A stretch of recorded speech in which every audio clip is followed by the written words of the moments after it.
어려운 거. 이용이 많잖아요. 맞아요. 이용이 뭐 방향이 틀리면 이용이. 그러니까 방향이 아까 이제 이 앞에서도 이렇게 나왔지만 우리는 방향이 중요한 거예요. 사실 이렇게 어디 가도 어디를 바라보고 가는가 그게 이제 중요한 게 되는 거죠. 그래서 우리는 서두를 필요가 없다는 거죠. 애들 부모들 키 키우려고 얼굴 뭐 잡아다리고 약 먹이고 그렇게 할 필요가 없다는 거죠. 서두르지 말고 천천히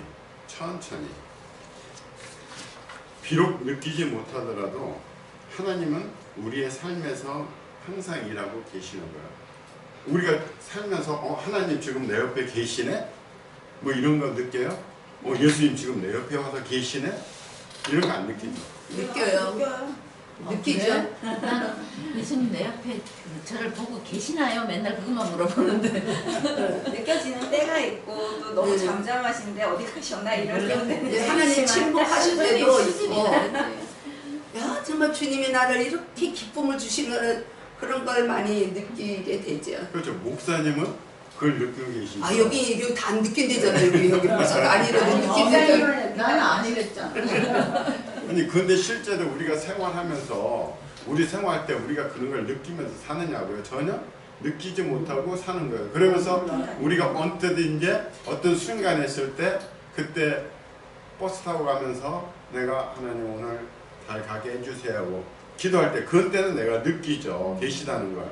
그러나 우리 생활 속에서는 거의가 다 못 느끼죠. 애들이 항상 부모하고 같이 살고 부모 사랑을 받으면서도 애들이 항상 부모가 내 옆에 있다 느끼지 않는가하고 똑같은 원리죠. 그래도 그런 상황에서도 어떻게 하나님은 항상 내 곁에 계시는데 나는 그것을 제대로 못 느끼는 거죠. 그거를 느낄 정도면 상당히 신앙의 수준이 굉장히 높은 거라고. 관심의 문제일 수 있을 것 같아요. 그거를 오늘 얘기하는 거예요. 그런 훈련을 하라는 거를. 신앙이 얕은 사람은 몰라. 아니에요. 신앙이 얕으면 얕은 대로 다 또 은혜를 느끼죠. 그냥 그 약간 좀 쉽게 비유를 하시면 그런 것 같아요. 어린애들이 있고 엄마가 옆에 있어요. 그러면은 이 어린아이가 엄마한테 관심을 갖고 엄마가 있나라고 봤을 때 엄마가 보이는 거지만 자기를 막 몰두하고 자기가 관심이 없을 때는 엄마가 있건 말건 상관이 없는 거예요. 그냥 옆에 있는 게 내가 몰라서 내가 못 느끼는 게 아니라 내가 돌아보지 않기 때문에 뭘 안 보는 것 뿐이에요. 그냥 그러니까 하나님이 옆에 계시나 안 계시나를 봤을 때는 내가 그러니까 뭐 버스 타고서는 그러면 기도할 때 하나님을 그때 느낀다라고 하는 거는 그때 내가 관심을 하나님한테 주는 것 뿐이지 평상시 늘 하나님한테 관심을 주면 난 늘 하나님 쪽으로 고개를 돌릴 거 아니에요. 그러면은 더 볼 수 있는 시간들이 더 많아지는 거겠죠. 지영이 말도 목사부터 나오는 거. 그러니까요. 맞아요. 자, 그러니까 맞아요. 이 사랑하는 애인끼리는 항상 느끼잖아요. 그걸 항상 생각을 하고. 그러나 사랑하는 애인 사이가 아닌 사람들은 별로 느끼지를 않는 거. 그런 거하고 똑같은 거죠. 그러니까 내가 예수님을 늘 사랑하는 마음이 가득 차 있으면 항상 느낄 수 있는 거고 그렇지 않으면 못 느낍니다. 그래서 이 저자도 여기서 뭐라고 했느냐면 평상시에 우리가 비록 느끼지 못해도 우리 삶이 그렇죠. 못해도 하나님은 우리의 삶에서 일하고 계신다는 것을 믿으라는 거죠. 우리가 부모의 사랑을 못 느껴도 부모는 항상 자녀들에 대해서 관심을 가지시고 또 나갔다 들어오면은 해줄 밥도 준비하고 옷도 사주고 모든 걸 다 하시듯이 우리 하나님은 우리가 못 느껴도 항상 우리 곁에서 우리를 보호하고 계신다는 거죠. 그러면서 자식의 성장을 끊임없이 돕는다는 거죠. 그러니까 우리가 애들이 어렸을 때는 부모들이 어떻게 돼요? 자기 돈 다 들여가지고서는 애들 공부할 거 대주잖아요. 애들을 성장시키려고, 장성시키려고. 그래서 우리는 전서 3장 1절에 보면 범사에 기한이 있고 천하만사가 때가 있나니 성경에서 얘기했잖아요. 범사에 기한이 있다. 천하만사가 다 때가 있으니까 너무 서두르지 말고 천천히.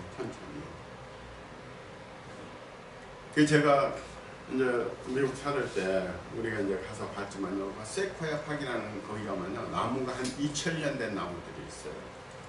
진짜 엄청난 고목이에요. 거기서 찍은 사진도 있고 이런데요, 나무 굵기가 이쪽에서 한 저쪽 그 정도로 큰 나무들이 있어요. 그게 오랜 세월 동안에 그게 그렇게 만들어진 거예요. 그러려면은 2000년이라는 세월이 흘렀어야 되는 거예요. 그런 것처럼 우리가 너무 서두리 만드는 거죠. 그리고 배운 교훈에 대해서 메모를 하거나 일기를 써라. 일기를 쓰라는 거는 이거 참 이게 좋은 거예요.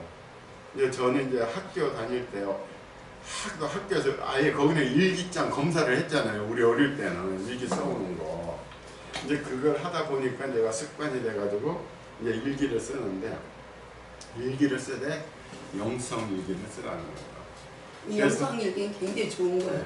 집사님도 한번 써보세요, 영성일기를. 그래서 일기를 쓸 때 어떤 때는 하나님한테 드리는 기도를 여기다 쓰면 되는 거예요.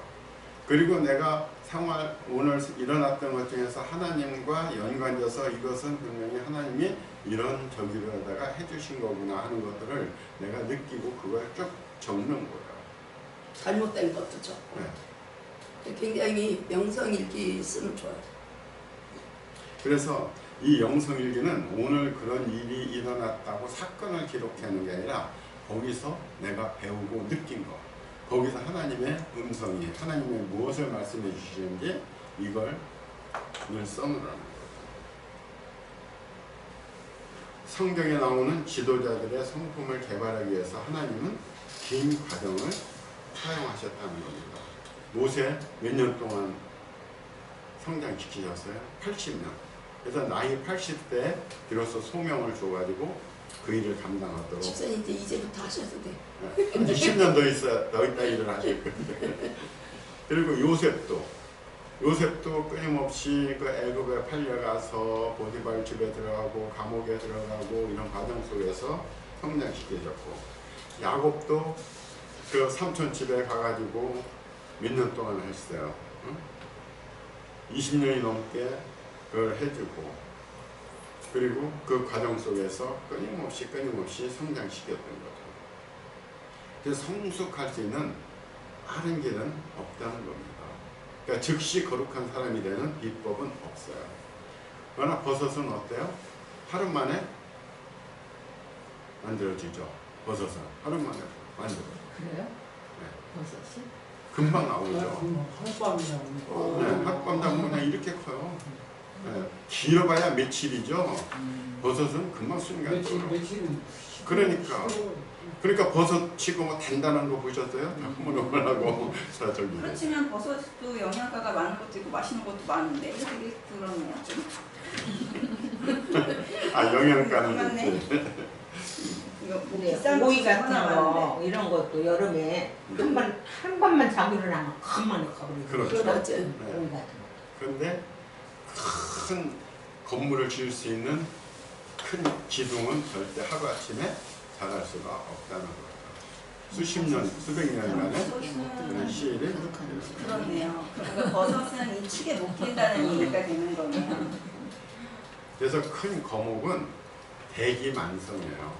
사람도 큰 인물은 충분한 시간 속에서 큰 인물이 만들어지는 거지, 하루아침에 공부 잔뜩 했다고 해서 큰 인물이 되지를 않는다는 거죠. 그래서 그 도광양이라는 말이 있는데, 도광양은 이거는 그 등소평이 썼던 얘기예요. 등소평이 자기가 죽으면서 그런 얘기를 했어요.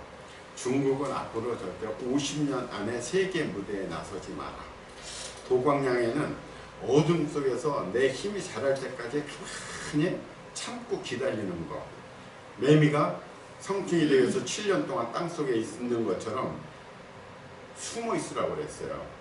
그런데 등소평이 죽은 게 언제냐면은 1990년대인가 그때였어요. 근데 중국이 지금 돈 좀 벌고 힘을 쓰고 그러니까 지금 고개 빳빳이 들었잖아요.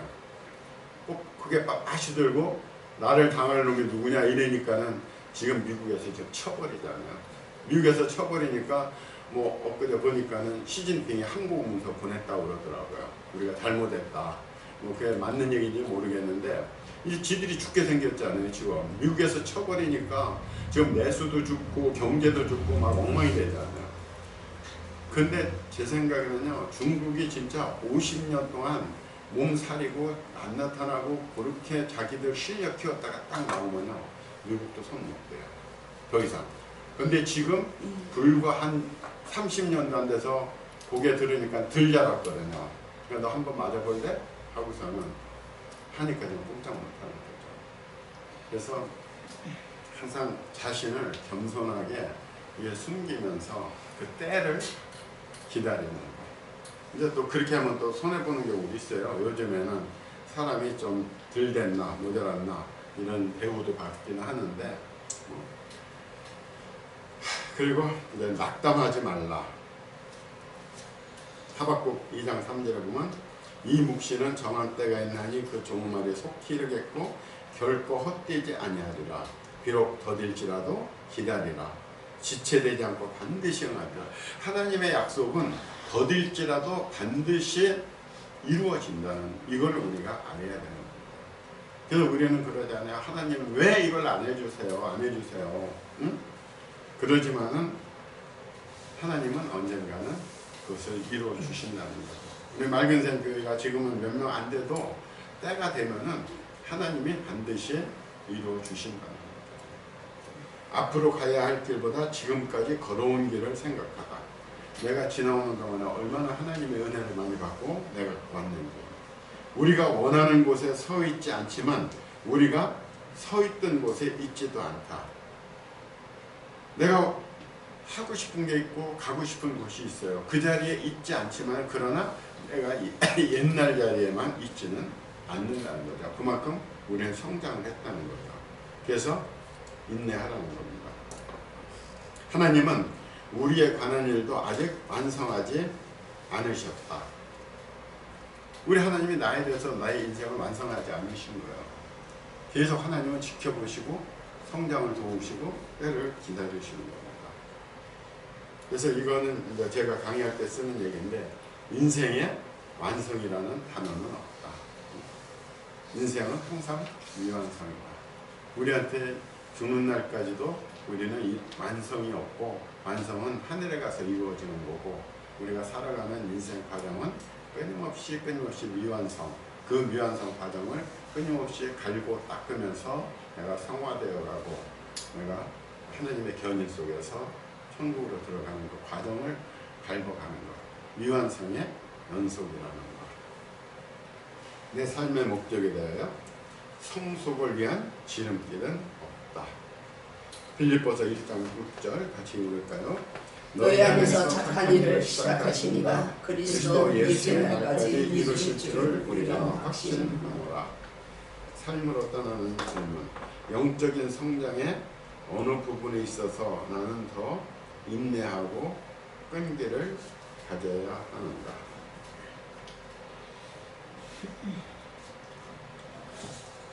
좀 어려운 질문이죠. 영적인 성장의 어느 부분에 있어서 나는 더 인내하고 끈기를 가져야 하는가? 목사님부터 한번 말씀해 보세요. 아니, 이건 좀 어려우니까. 좀 어려우니까 우리 목사님부터 좀 해서 샘플을 좀 보여주세요. 왜 신앙은 다 하나님이 나한테 주신 오늘 목적에 목적을 이끌어서 시간이 필요한 삶은 나한테 주신 말씀인데 왜 목사한테 넘기시나? 이게 어려우니까. 저는 오늘 강의를 통해서 생각하는 것이 한 가지인 거예요. 우리가 믿음이 필요한데 어떤 믿음이 필요하냐? 하나님의 언약의 백성이라는 걸 우리는 알아야 돼. 그냥 내가 내 인생을 살아가는 게 아니라 하나님은 예정 속에서 우리를 택하시고 부르셔서 하나님의 자녀로 삼으시고 우리를 인치시고 우리를 지금 성숙한 그리스도인으로 살아나갈 수 있도록 안내를 하고 계시는 그 하나님이 마지막에 우리는 지금은 희미하지만 마지막에 하나님은 우리를 알고 계셨던 것처럼 우리도 그때는 주님을 분명하게 아는 날이 오거든요. 그러려면 내가 먼저 언약의 백성이구나 하는 이 믿음이 있어야 돼요.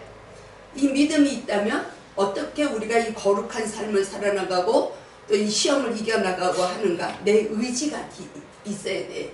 의지가 어떤 의지냐. 그리스도 안으로 들어가는 의지가 있어야 돼요. 우리는 여기에서 계속 말씀 나온 것이 공부해야 되고 훈련해야 되고 이거를 지금 시간이 길어져야 되고 이것을 우리가 공부를 했는데 거기에 내가 드릴 수 있는 의지가 없다면 그건 소용이 없어요. 그래서 네네 의지가 내가 하나님 앞에 나가기를 원하는 의지가 있을 때 그 의지는 무엇으로 통하냐. 하나님 말씀으로 오신 예수님 우리가 보고 있잖아요. 이게 지금 예수님의 말씀으로 오신 이 성경책이 그 성경 말씀을 통해서 우리가 하나님 앞에 나가는 의지를 매일 드려야 돼. 그래서 주기도문에 보면 하나님이 제자들에게 가르치신 기도가 나오는 게 주기도문인데 거기서 어떤 걸 가르치셨냐면은 날마다 일용할 양식을 구하라 그랬거든요. 그건 우리가 육신적으로 먹고 마시는 양식이 아니라 하늘로부터 오는 그 말씀, 영생의 말씀을 구하라는 거예요. 날마다. 그래서 오늘 받은 말씀 가지고 오늘을 살아나가고 내일은 내일 받는 말씀으로 내일을 살아나가고 날마다 그 삶이 될 때 우리는 거룩한 삶으로 들어갈 수가 있는 거거든요. 그때 하나님의 뜻이 무엇인가 분별할 수 있는 은혜도 생기게 되고 우리가 그런 눈도 뜨이게 되고 그러기 위해서 아까 영성일기를 여기서도 얘기를 했는데 굉장히 그게 중요한 게 오늘 주신 만나로서 이렇게 살아나갈 때 그 말씀이 나의 삶 속에서 어떻게 그게 적용이 됐고 그 안에서 나의 모습을 비춰서 내가 또 깨달은 거를 쓰는 게 영성일기.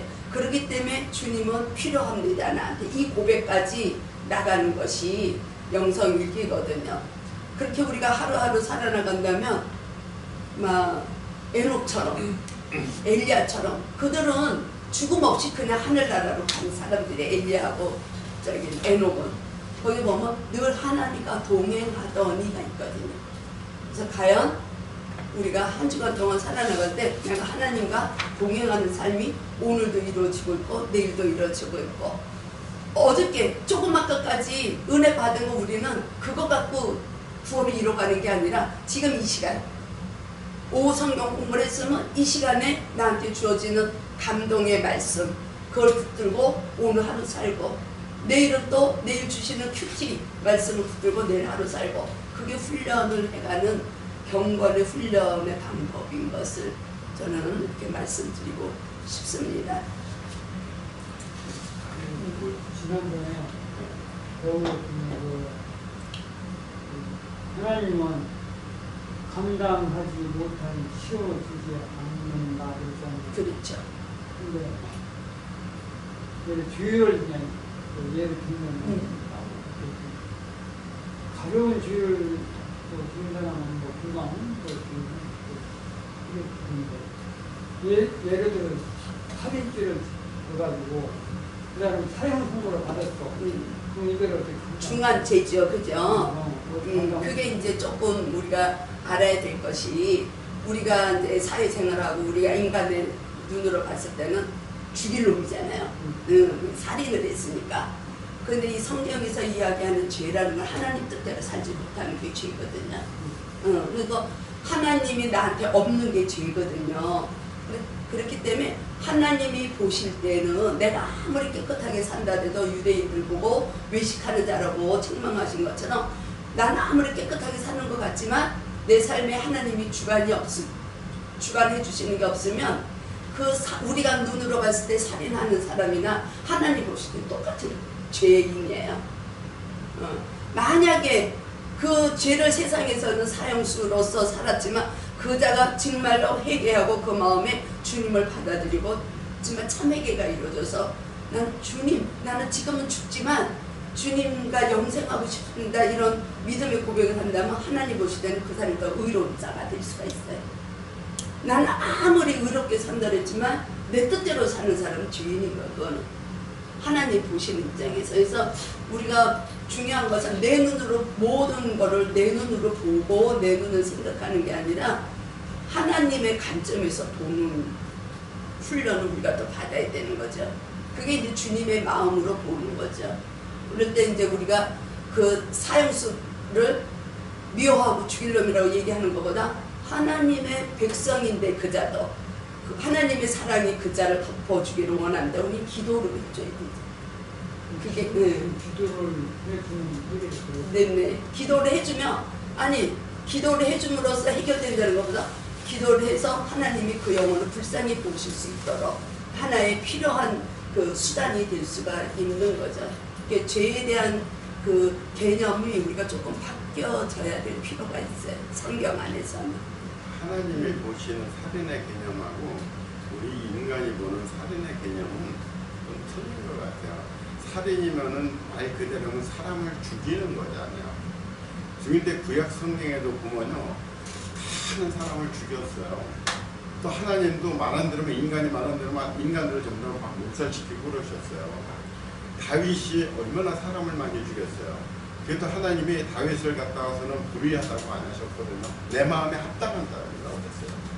그러니까 하나님의 그 일에 어긋나는 그런 사람을 갖다가 죽였을 때 하나님 그거를 하지 않으세요. 그런데 우리처럼 개인의 어떤 개인적인 일 이런 걸로 인해서 사람을 죽이는 거, 우리는 그걸 살인이죠. 그건 하나님은 용납하지 않으시죠. 그러나 하나님은 살인이라고 할 때 그런 개념이 조금 더 틀리다고 저는 그렇게 생각합니다. 사람을 죽인다는 관점은. 그리고 그게 있어요. 구약시대는 살인하지 말라는 그 십계명에서 우리가 실제로 사람을 죽였으면 범죄가 되는데 예수님은 우리에게 알려주신 것이 저 사람 좀 죽이고 싶어 이런 마음을 먹어도 살인죄나 똑같은 죄를 짓는 걸로 생각을 하시거든요. 신앙은 이런 살인하고 신앙을 모르는 사람이 살인하고 다르네. 관점이 좀 그렇죠. 그러니까 하나님이 보실 때는 인간 모두는 다 깨끗하지 않으니까 우리가 누구를 이렇게 얘기할 수 있는 입장은 아니죠, 사실. 하나님 보실 때는 사람 사람을 관계에서. 죽인 사람이나 안 죽인 사람이나 별 큰 차이가 없다는. 다만 하나님의 형상이 있는가 없는가 보고. 마음이 더웠습니다. 우리 권사님은 또 지영이가 한마디. 지영이가 이야기하는 게 이게 맞아요. 지금 이치가 딱 맞았어. 맞아. 무슨 생각을 했냐면 집사님의 질문의 의도는 어떤 방향인지 모르겠는데 그 감당하는 거를 지금 말씀하셨을 때 저는 좀 입장을 바꿔봤어요. 내가 사람을 죽였을 때랑 내가 도둑질을 했을 때 그 감당하는 정도에 대해서 좀 다르게 생각해봤거든요. 그러니까 우리 생각에는 내가 도둑질할 일 없고 내가 사람 죽일 일은 없지만 내가 너무 배고파서 도둑질할 수도 있고요. 내가 정말 실수로 사람을 죽일 수도 있잖아요. 내가 죽이려고 죽인 게 아니라 어쩔 수 없이 죽이는 경우도 생길 수 있잖아요. 그럼 그럴 때 나의 감당할 수 있는 그런 걸 좀 생각해봤죠. 지금 잠깐. 그러니까 어떻게 목사님이 자꾸 이렇게 나한테는 아주 확실한 그 저기를 못 봐서 내가 솔직히 이해를 잘 못해주니까 그런데 지금 말도 안 듣는 것 같은데 또 뭐예요? 그 사람을 죽일 때 실수로 과실로 죽일 수도 있고 아주 고의적으로 막 흥적으로 죽였다고 막 계획적으로 죽는 사람 있잖아. 그렇죠. 그런 경우는 어떻게 감당할 뿐이 안 나죠. 아주 헛수를 뭐. 그러니까 그 죽인 사람이 어떻게 감당하냐고. 그렇지. 나도 질문을 그렇게 받아들여요. 그러니까 제가 질문을 잘못 받아들였네요. 그게 이 목사 붙게 돼. 이래놓고 자기가 어떻게 그걸 감당하냐. 감당하냐 이거지. 그거는 신앙의 힘이죠. 신앙이 있는 자와 없는 자의 근데 그게 우리 지금 우리가 그렇지. 죽여보지 않은 사람의 입장에서는 그렇게 이거 사람을 얘기하지. 이겨내라고 얘기할 수 있지만 사실 내가 정말 누군가를 죽였을 때 사람들은 분명히 감당이 나한테 어렵지. 마구마구 쏟아진단 말이지. 저 나쁜 년이 막 이러면서 그것부터 시작해가지고 야 너도 가서 죽어 막 이런 식으로 막 여기 쏟아지면 그걸 내가 어떻게 감당이 안 감당을 되지. 내가 신앙이 있다고 해서 그걸 얼만큼 어떻게 감당할 수 있느냐를 얘기를 하는 거죠. 그게 신앙이 있어도 사람들이라고 다 순간적이야. 신앙이 있어도 그런 감당은 어렵죠 사실. 어렵죠. 그러니까 그런 감당할 수 있는 믿음 구하라는 거지. 근데 그 되게 가지고 살인을 할 경우는 자살도 마찬가지야. 그렇죠. 살인이나 자살이나 아주 막 0.0몇 초 사이에 일어나는 일들 그게 그렇죠. 순간적으로 그거 경우가 뭔 경우니 그때는 자기 정신이 본심이 아니죠. 예를 들어 저 친구들 그러니까 부부간에 싸움이 붙었어. 그러다가 이제 아주 막 급격히 막 흥분해가지고 저 일을 저지르는 경우가 있잖아요. 많잖아요. 있죠. 예를 들어 자기 와이프를 갖다가 그 본심은 어떻게 즐깁니까? 찌거든. 얼마나 이제 그냥 막 그냥 정신을 제대한 미친놈이 되니까 순간적으로 일을 저지르고 그렇죠. 그런 경우는 그거는 이제 감당을 못합니다. 사단의 역사죠 사실. 근데 그런 저는 거는. 그런 생각을 해봤어요. 그러니까 세상에 정말 어려움을 많이 겪고 사는 사람들이 많잖아요. 그러니까 뭐 저보다 어린 나이인데도 벌써 고아가 됐고 막 이런 애들도 많고요. 근데 저는 별로 어려움이 없었거든요. 뭐 부모님 두 분 옆에까지 다 살아계시고 뭐 내가 진짜 뭐 못 먹어가지고 굶주려가지고 손가락 빨아본 적도 없어요 사실은. 근데 저 사람들을 겪는 사람들을 바라보면서 그런 생각을 해봤어요. 아 내가 저 상황에 있을 때 나는 감당하지 못할 것 같기 때문에 나한테는 저런 시험이 오지 않을 것 같다라는 생각할 때가 있어요. 그게 그냥 다 은혜가 돼버리는 거예요. 전부. 내가 감당할 수 없으니까 하나님이 야 넌 안 돼. 너는 일단 너는 보호해서 살게 할게 라고 하시는 것 같은 그 은혜. 그러니까 이거 생각을 싹 바꾼 거예요.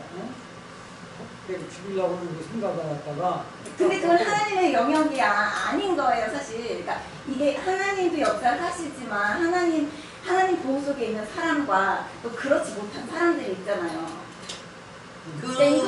이거는 또 우리의 입장에서 이건 이렇고 저렇고라고 또 얘기할 수 있는 분야가 아닌 거고 사실.